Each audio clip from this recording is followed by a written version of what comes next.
31%. That's the percentage drop in the number of students going abroad to study from India. Not because they killed their aspirations, but because something changed back home.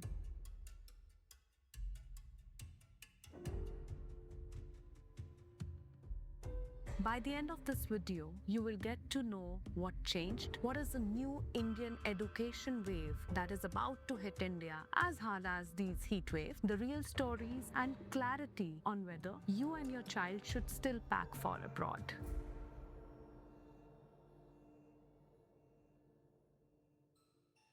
The Ministry of External Affairs reported that Indian students going abroad for higher studies dropped from 9.08 lakh in 2023 to 6.26 lakh in 2025. That's a 31% fall in 2 years, and there are three plain simple reasons for that. One, visa policies in US, UK, Canada have gotten tighter and less predictable. 2. Studying abroad now costs 10 to 12% more than last year, thanks to the currency shift and tuition hike. 3. Families are asking a harder question before spending 40 to 50 lakh rupees. What do we actually get back?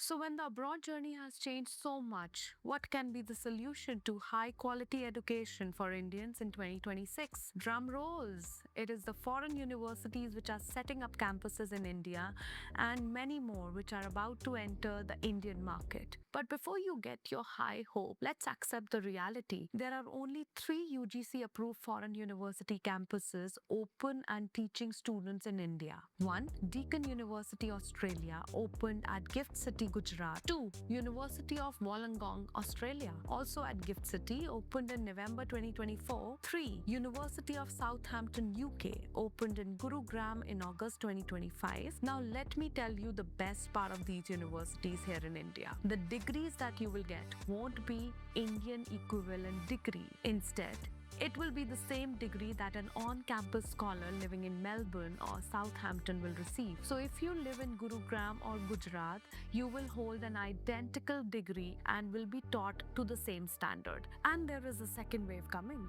University of Liverpool in Bangalore, University of Bristol in Mumbai, University of York in Mumbai, Queen's University Belfast and Gift City, Illinois Institute of Technology, which will also be the first US university to set up here in India, UNSW Bangalore and many more. All these universities have got UGC recognition and they will be operational by the end of this year.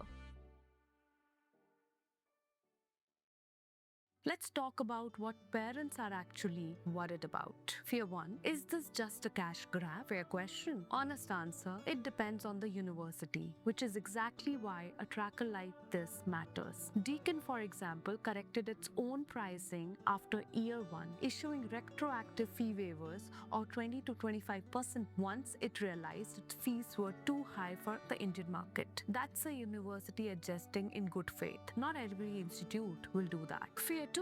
What if the campus is shut down mid-degree? A real risk, and it's happened before. Globally, more than 25 international branch campuses have closed since 2000, including one in Singapore that shut after just 5 months. Before enrolling, ask, how is the campus funded? Is it backed by the parent university's academic board? What happens to the degree if something changes? We ask these questions in every counseling session with these universities. Fear 3. Will employers respect this degree the same way? Here's the nuance. The academic degree is typically identical to the parent campus.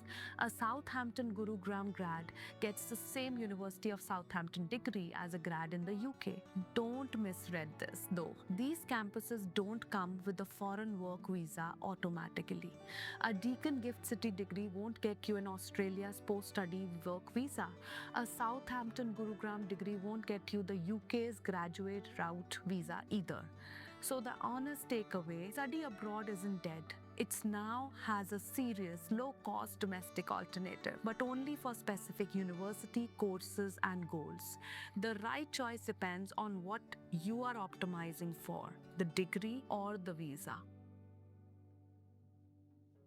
Now let's understand why you should consider this. No embassy appointments, no visa interview, no months-long wait, no last-minute rejection risk that wrecks an entire academic year, no visa processing delays. Whatever's happening in US or Canada visa backlog simply doesn't apply. Your child studies in Indian soil. No bank balance proof. Studying abroad usually means showing lakhs in liquid funds just for the visa on top of tuition. An Indian campus skips that entire layer of paperwork. No visa related fees, no application fees, biometric fees, or courier charges stacking up before your child even gets an offer. No mandatory overseas health cover. Australia and UK require compulsory student insurance, OSHC, the immigration health surcharge, paid upfront for the full duration. None of that applies here, and most importantly, your child stays close to the family and their support system. No alone abroad adjustment, no time zone gap during a crisis at home. They still get an international exposure, foreign faculty, a global curriculum, often international classmates, without the upheaval of starting over an unfamiliar country at 18. Here's my honest take. None of this, the ranking, the fee comparisons, the operational versus approved list, answers one question that matters the most. Which of these, if any, is genuinely the right fit for your child? It depends on their grades, their goals, whether they want to work in India or eventually abroad, and which course at which campus actually delivers what they want. That exact decision, course, university fit, is what we do at Ikigai every day for families across India, navigating both domestic and international pathways. If you want a second opinion on whether an Indian campus, traditional study abroad, or a strong domestic option is right for your child, message or DM us at the number below to book your free career and profile evaluation call. We will go through your child's actual profile and tell you honestly what fits, not what's trending. I'll see you in the next one.